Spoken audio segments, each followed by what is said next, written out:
So magandang araw mga ka-crayfish at meron tayong tutorial ngayon tungkol sa pag-aalaga ng crayfish para sa mga baguhan. Ayan, sa mga gustong magsimula sa pag-aalaga ng crayfish, may bago tayong turo ngayon para mas mabilis makapagparami ng crayfish. So ayan nga guys, kung bago ka pa lang sa aking YouTube channel, pa-follow na lang ang aking, subscribe na lang ang aking YouTube channel, Boy Tandasma. Pa-like ng aking mga video. Yan, pa-share na rin. Maraming salamat po.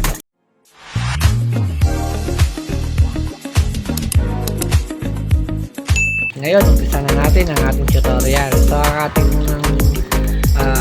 sasabihin o ang ating gagawin, yung lagayan. So, ayan yung lagayan natin na pwedeng trapan, aquarium, styrofoam, sirang rep, mga planggana na pwede natin mapaglagyan. So, ayun ang una nating kailangan. So, ayan ang pangalawa natin sa tubig naman guys. Yung tubig natin, mababaw lang. At kailangan yung tubig natin hindi maklorin. Kung maklorin man ang ating tubig, ibabad muna natin ng 1 day o 2 days para sigurado tayong hindi matapang yung tubig na wala ng chlorine. So, meron naman din na nabibili ng anti-chlorine guys. Kung gusto nyo, para sigurado kayo na para hindi mamatay yung ating crayfish. So, may nabili naman mga ganito guys. Nabili rin tayo nito kapag alam natin na ang ating tubig matapang. So, yan guys. Bumibili tayo nito. So, ayan nga pala guys. Pangatlo naman guys. Pwede rin naman tayo maglagay ng PVC guys. Nasa sa inyo kung gusto nyo maglagay ng PVC. Yan, katulad yan guys naglagay ako ng PVC. Alam nyo kung bakit ako naglagay ng PVC guys? Kasi naglagay tayo ng dayami. So ayan ang tinatawag nating alay. Yan. Kaya para sa amin naman, tawag namin dayami. Yan. Marami kasi nga na dyan nakukuhang good dyan sa dayami na yan guys. So nakakain na sila guys. At nakapagtago pa sila. At bukod sa lahat, mabango yung tubig guys. Yan ang number 1. Yan ang makukuha mo dito benefit sa dayami guys. So ayan guys, kaya lang naman tayo nilagay ng PVC guys para iharang dito. Kasi yung ating filter nagbabara. Yan guys, nagbabara doon. So nawawala ng tubig to yung sa taas kasi hindi na makadahil rin pataas. Kaya ang ginawa ko, nilagyan ko muna ng PVC para hindi pumunta doon yung ating dayami. Pero guys, mas maganda kung walang PVC. Kung sakali naman na okay yung lagay ng filter nyo. Tulad ganito guys, sa baba natin. Yan. Ito yung ating breeder. So, itong ating breeder, wala tayong PVC. Diyan sila nag-limit, maya sila nag-limit din guys na pagkarami. So ang ating lagay ng filter yan guys, yung balde guys na luma, na binutas-butas ko yung ilalim para hindi mawala ng bulit sa loob. Maraming butas yan guys para kahit pa sipsipin paakyat, hindi maubos yung tubig sa loob. Ayan guys. So ayan guys Ayan. Maganda talaga yung dayami guys. Bukod sa mabango yung tubig, yan, nakakapag-meet sila ng mabilis. At hindi sila nagpapatayan, hindi sila nagkakainan. Yan guys. Kasi, sila wala silang taguan yung mga PVC natin, hindi na natin ginamit. So, yung PVC naman, magagamit natin guys, kapag meron ng mga egg. So, ayan guys, yung mga may egg natin, dito natin nilagay. Ayan guys. Yung mga may egg yan. Nagagamit pa rin natin yung PVC guys. Pero yung PVC dapat kapag may mga egg, yung dos lang to. Kasi kapag yung litres ang nilagay natin dyan guys, masyadong malaking butas. Ngayon, kapag pumasok sila guys at nainit sila o nagutom, maaabot nila yung kanilang egg kasi masyadong maluwag Hindi katulad ng mga ganyang kasikip guys, hindi agad-agad makapagpit yung kanilang itlog. At mabilis silang lumabas kasi kakain sila guys. Kaya yan. hindi nila makutkot yung kanilang itlog. Yan. Pag nailagyan ng pagkain, diretso lang yun, hindi nila kaya lang bumalik kasi maliit lang yung butas eh, isang diretso lang sila eh. So ayan guys, ang ating setup, yan, sa mga may egg. So balik tayo dito guys sa taas. Yan. At itong dayami na to para sa craylings guys, the best. Mas the best to sa craylings guys para makapagtago sila kapag nagmumulog sila guys. Yan. Ito yung ating mga crayfish guys oh. So, ayan guys.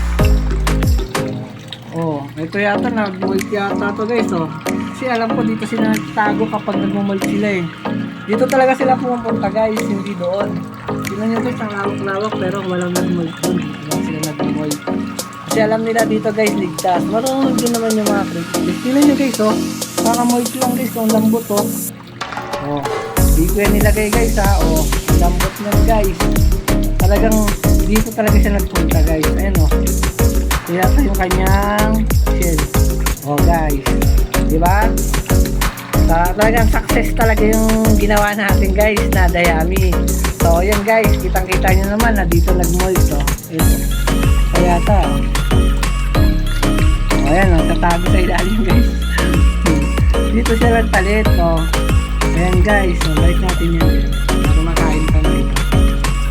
So talagang okay na okay talaga. Nakakatago na sila, nakakain pa nila yung dayami. Bukod sa nakakain at nakakatago sila, mabango pa yung tubig guys. Yan. Ayan ang kinagustuhan ko talaga sa dayami guys. Perfect na perfect guys. Lahat mapapakinabangan mo. The best. Grabe guys. Kaya kung sa inyo may mga dayami o mga palayan sa inyo guys ha. Huwag na kayo magpatumpik-tumpik. Puntahan nyo na. Kung kailangan nyo bilhin, bilhin nyo na lang. Kung makahingi kayo, manghingi kayo. Ganun lang naman guys eh. Ang buhay ng tao eh. Yan. At syempre nakakaya naman kung marami nang kukunin nyo. Tapos syempre kahit pa paano bigay-bigay na rin sa may-ari ng palayan, di ba? Kahit pang ulam-ulam, di ba? Kasi yung kasama ko na rin yung kami, punta kami sa palayan guys, nagbigay ako ng 1 kilong baboy yan guys. Alam kasi may bigas sila guys eh. Kaya nagbigay tayo 1 kilong baboy yan. Di binigyan ako ng dayami guys. Sige, kuha ka lang dyan kuya. O yan, kumuha tayo ng dayami. Ganun lang yung buhay guys. Marunong tayo makisama. Ayan. Maganda yung pakikisama sa atin ng tao guys. So ayan guys, kakanina may nag-beat na po dito. Ayan. Sa mga baguhan, yan. So, yung sa pagkain pala natin mga guys. Balik tayo sa tutorial natin. So itong pagkain ng binibili ko ay ganito guys. Yan. Alam niyo kung bakit ganito binibili natin guys, ha? Kasi ito guys ay lumulutang. Para sa iba, di ba? Ayaw nila to guys. Yung tawag daw dito, floating pellet mold. Ayun ang tawag ng binili ako nito eh. Yan. Ayun ang sinabi sa akin yan. So ayan din yung sinabi ko guys. Yan. The best to guys. Alam niyo kung bakit guys. Yan. Kasi guys, katulad nito guys, may dayami to. Kapag naglagay tayo niyan dito sa ibabaw guys, madali nilang makakain. Kasi nakalutang siya at alam na alam ng mga crayfish agad na pagkain nyo guys. Kasi guys, nakalutang dito, hindi agad-agad lulubog. Kaya makikita nila kapag umakyat sila. At mababaw naman yung tubig, madali nilang tingkaya din. Madali lang makukuha yung mga floating pellets. Yan. Kasi alam nyo kung bakit ay nung nilalagay ko, kasi kapag PO2 guys, pag nilagay natin yung PO2 dito sa dayami, lulubog. Hindi na makikita yung crayfish sa ilalim. Ngayon, yung mga dumi ng crayfish, minsan nakakain nila. Kasi pag kumuha sila sa ilalim na may amoy ng PO2 guys, kasi lumulubog yung PO2. Yung ngayong crayfish, kasi nandyan lang din sa ilalim, nagtatago, yung dumi nila nandyan lang din po. Kaya ngayon, kapag ginagos nyo natin yung PO2, lumubog sa tubig, yan guys, pag kinapkap ng mga crayfish yan guys, kung anong mahawakan nila matigas na bagay o ano man nadadampot nila, kinakain agad nila, minunguya nila guys. Hanggang di nila alam, nakakain nila yung mga dumi nila. So yan ang kinamamatay nila guys. Kaya yan guys, sa mga natututunan ko ha, Kung hindi kayo success hindi nyo nagusto yung aking sinasabi, wala na tayo magagawa, kanya-kanya tayo diskarte. So salamat na rin na nanood ka. Yan guys, pero yun ang sinasabi ko, yung base sa mga nararanasan ko, kaya gusto ko lang ibihani sa inyo mga guys. Kaya guys, yung pioto na rin guys, kapag sumisiksik din sa ilalim ng mga PVC, yan din nagkaroon ng poison, yan din namumula namamatay yung ating crayfish. Kasi guys, nabubulok na i-stack, hindi natin alam na nasisiksik lang pala din yung mga pioto na pinapakain natin, kung ano man na lumulubog yung pinapakain natin. Kaya mas maganda kapag walang PVC guys, kasi mas mabilis natin makikita kung may na-stack ba o may dumi ba sa ilalim, at madali rin makukuha ng crayfish kapag walang PVC. Kaya lang naman sila nagpapatayan guys, dahil sa PVC guys. Alam niyo kung bakit guys? Kasi kapag nasa loob sila ng PVC at nagpakain tayo guys, lalabas yan, kakain yan. Ngayon kapag busog na sila guys, papasok na yan sa loob ng mga PVC. Ngayon kapag nasa loob na sila ng PVC guys, kahit laglag ka ng laglag ng pagkain, hanggat hindi sila gutom guys, hindi yan lalabas guys. Lalabas lang yan guys kapag gutom. Ngayon, nandiyan na tayo, gutom yan, lalabas. Ngayon, ilang crayfish ang nasa PVC Ang daming PVC yan, nilagay nyo, di ba? Katulad yan. Halos lahat ng PVC may laman. Ngayon, lalabas sila, peras-peras gutom. Ngayon, magkakasalubong yan guys. Kasi halos dikitan yung ating PVC. Ngayon, mag-aaway-aaway yan guys, hanggang magpatayan.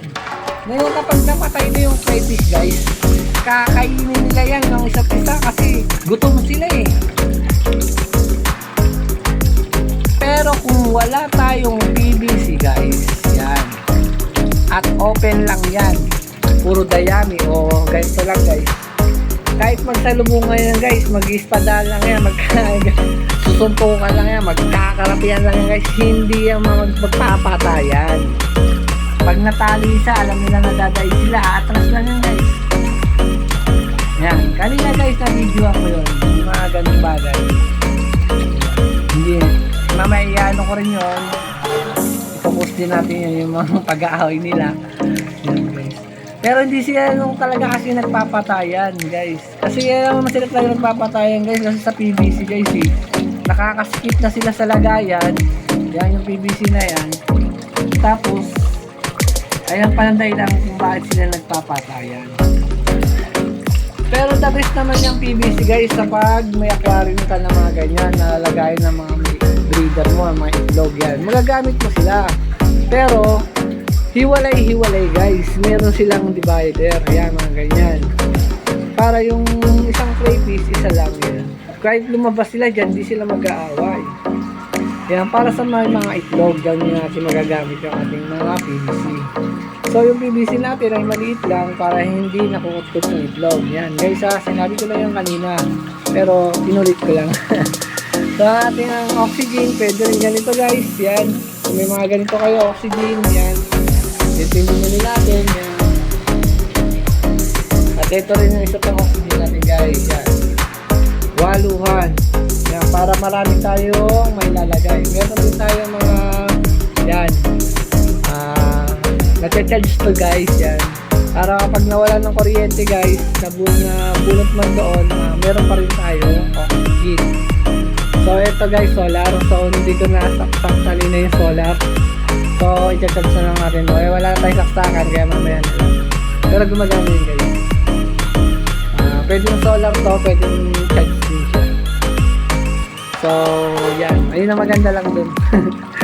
So ito guys, yung sa filter natin, nilagyan natin yung laman at ngayon ay malago na. Okay na okay, ang ganda guys, oh. Ang kapal na. So nilagay natin, halos mamamasin yun.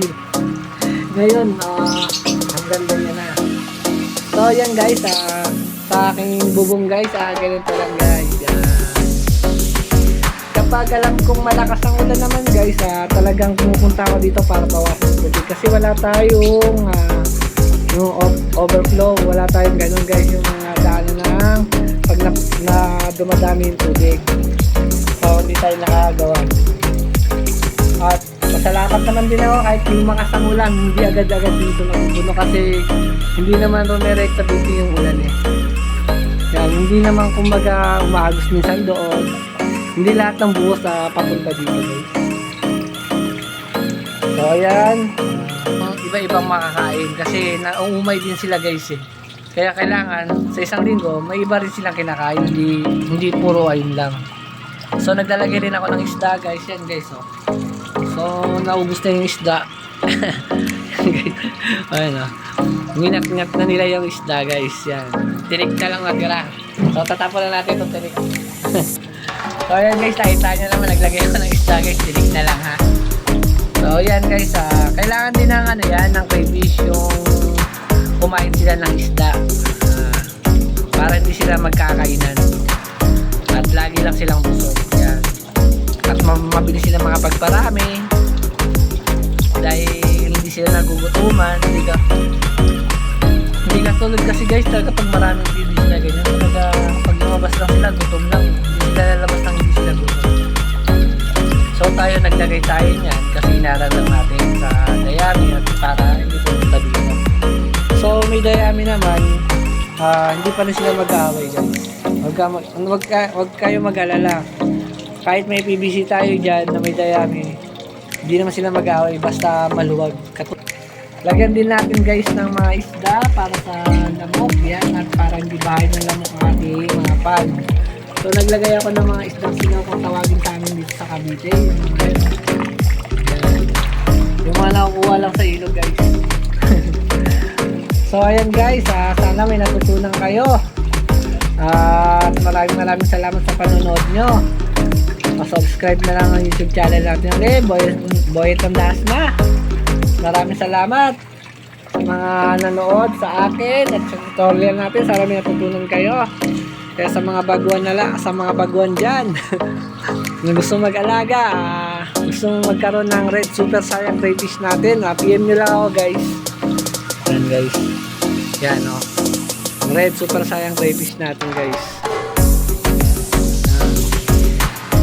Ito guys, red super sayang crayfish natin. Kahit ilan na magdi-deliver tayo, sabihin nyo lang, PM nyo lang ako kung gusto nyo. Kahit ilan guys, basta di tawid dagat ha. Wag lang tawid dagat guys. Dito lang sa Dasma Cavite. Mga wala pa, PM nyo na lang. So ano pa hinintay ko? Okay na, Boy Tandasma, thank you.